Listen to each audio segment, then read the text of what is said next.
Desmond Tutu falleció a los 90 años. El arzobispo emérito y premio Nobel de Paz es considerado una de las figuras clave de la lucha contra la opresión racista del apartheid en Sudáfrica. Su funeral será el 1 de enero. Hace exactamente un mes, la OMS designó como de preocupación a la variante Omicron del coronavirus que detectaron los científicos de Sudáfrica. Desde entonces, este linaje se ha convertido en el predominante en varios países. Israel anunció su nuevo plan por $300 millones para duplicar los asentamientos judíos en los altos del Golán, un territorio cuya soberanía también es reclamada por Siria. Bienvenidos a las noticias de France 24. Yo soy María Clara Calle y es un gusto saludarlos. Y Desmond Tutu, ícono de la lucha contra el apartheid, falleció a los 90 años en su natal Sudáfrica. Fue el primer obispo negro de Johannesburgo y luego arzobispo emérito anglicano de Ciudad del Cabo. Su lucha contra la desigualdad racial y el régimen del apartheid le valió en 1984 el Premio Nobel de Paz. Él se opuso de manera no violenta a la minoría blanca sudafricana. Los líderes del mundo le rinden un homenaje de despedida. Y para entender mejor el legado de Desmond Tutu, conectamos a esta hora con Jerónimo Delgado, coordinador de estudios africanos de la Universidad Externado de Colombia. Señor Delgado, gracias por estar con nosotros. Explíquenos qué significó Desmond Tutu para el fin del apartheid en Sudáfrica. Desmond Tutu fue uno de los grandes activistas en contra del régimen del apartheid. Recordemos que mientras la gran mayoría de líderes del Congreso Nacional Africano estuvieron en la cárcel, Desmond Tutu estuvo afuera, en las calles, fomentando la resistencia pacífica, no violenta contra el apartheid, y participó activamente en todo el proceso, primero de caída del apartheid, después de negociación de la caída del apartheid, y después tuvo una participación fundamental dirigiendo la Comisión para la Verdad y la Reconciliación, que fue la herramienta creada por el gobierno de Mandela para estudiar, para conocer los crímenes que se habían cometido durante el apartheid en Sudáfrica y propender por la reconciliación nacional. Y explíquenos por qué Tutu cobra relevancia internacional. A ver, Tutu también tuvo una participación internacional muy importante. Se reúne en Estados Unidos, en las Naciones Unidas, en el Reino Unido. Tuvo un montón de visitas durante su vida a un montón de lugares antes y después de la caída del apartheid, siempre propendiendo por la solución pacífica de conflictos. Durante el apartheid, su objetivo fue justamente conseguir el apoyo internacional para, primero, para que se impusieran sanciones al régimen del apartheid en Sudáfrica.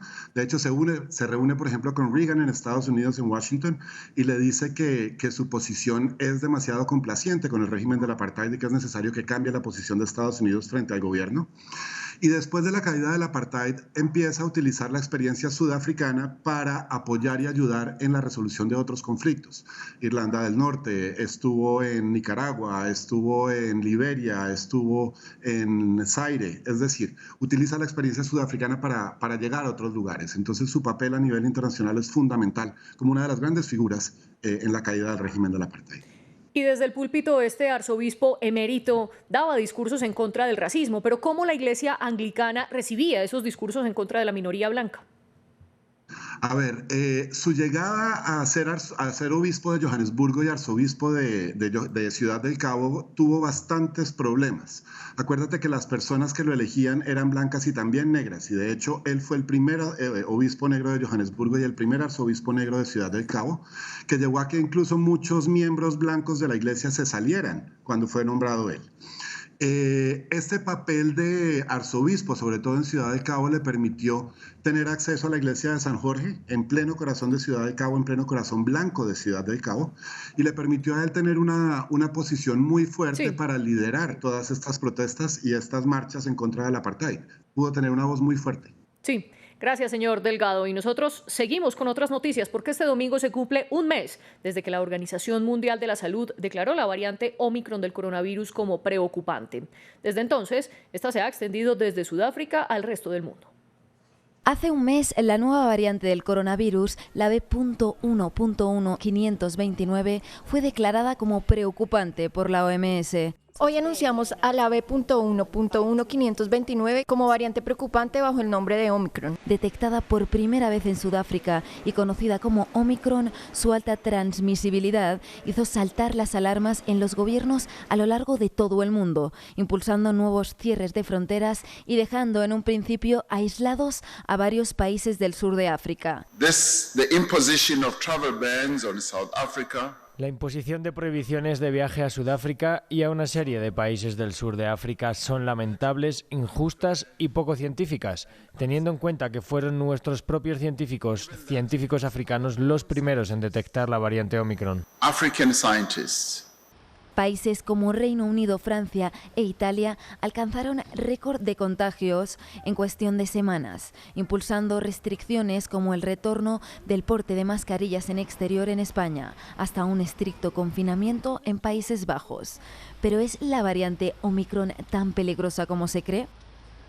Los primeros análisis sugieren que los casos de Omicron tienen un 15% menos de probabilidades de acudir al hospital y 40% menos de probabilidades de ser hospitalizados durante una noche o más.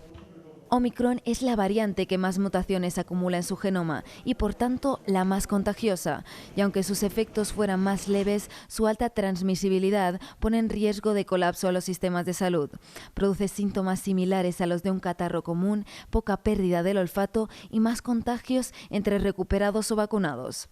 Ahora, un mes después de su denominación como preocupante, las investigaciones siguen. Pero en este panorama, la buena noticia es que sus efectos sobre el mundo actual son mucho menores. Gracias a la combinación de la vacunación, las defensas naturales por los contagios previos de COVID-19 y la posible levedad del virus. Los científicos, sin embargo, siguen recomendando la prudencia. Y más de 7.000 vuelos fueron cancelados en todo el mundo durante el fin de semana de Navidad por el pico de contagios de COVID-19, muchos por la variante Omicron. Varias compañías aéreas que han comunicado que el linaje afectó directamente a sus tripulaciones y operadores. Esto ha generado la cancelación y miles de retrasos, aunque hasta el momento no se conoce qué tan grave puede llegar a ser la enfermedad que produce la variante Omicron. Está confirmado que es la más transmisible hasta el momento. Israel quiere duplicar en 5 años su población en los asentamientos ilegales en los Altos del Golán. Esta es una zona que los israelíes se anexaron unilateralmente y sin el reconocimiento internacional desde hace 40 años, y Siria todavía reclama como propia esta zona. Andrés Granadillo tiene la historia. Duplicar la población judía en los Altos del Golán, a pesar de que es un territorio en disputa. Ese es el plan del primer ministro israelí Naftali Bennett. Primero hay que decir que los Altos del Golán son israelíes, esto es evidente. La ley israelí se ha aplicado aquí desde 1981 y eso está más allá de todo debate. El hecho de que la administración Trump haya reconocido esto y el hecho de que la administración de Biden ha dejado en claro que no hubo cambios en esta política es un asunto importante. El gobierno israelí anunció el plan de $300 millones con los que construirá 7.300 viviendas en un plazo de 5 años. Estableceremos 2 nuevas comunidades en los Altos del Golán, Asif y Matar. Aumentaremos comunidades allí. El territorio fue ocupado por Israel tras la Guerra de los 6 días en 1967. En 1981, Israel anexó otros 1.200 kilómetros cuadrados, una medida rechazada por la comunidad internacional. Siria exige la devolución de esta meseta estratégica, que también limita con el Líbano y Jordania. Unos 20.000 drusos, la mayoría de los cuales todavía se identifican como sirios, viven en el área. En 2019, la administración de Donald Trump hizo que Estados Unidos reconociera la soberanía de Israel sobre el territorio, pero el resto de la comunidad internacional no lo ha hecho. En febrero, el actual secretario de Estado de Estados Unidos, Antony Blinken, dijo que el control sobre el Golán sigue siendo de importancia real para la seguridad de Israel. Los estadounidenses denuncian la presencia en Siria de grupos de milicias respaldados por Irán, un aliado principal del jefe del régimen sirio Bashar al-Assad. Más de 400 personas de diferentes nacionalidades nadaron en el río Moldava, con temperaturas entre los 3 y los 4 grados Celsius. Este es un evento que se repite cada año en Praga, la capital de República Checa. La competencia navideña se llama Alfred Nikodem, en un homenaje al pionero de la natación de invierno. Él fue el primero en desafiar las frías aguas en 1923 y poco a poco más personas se le sumaron hasta convertirse en una tradición checa. Y así despedimos nuestra emisión de noticias, pero ustedes sigan conectados a la señal de France 24.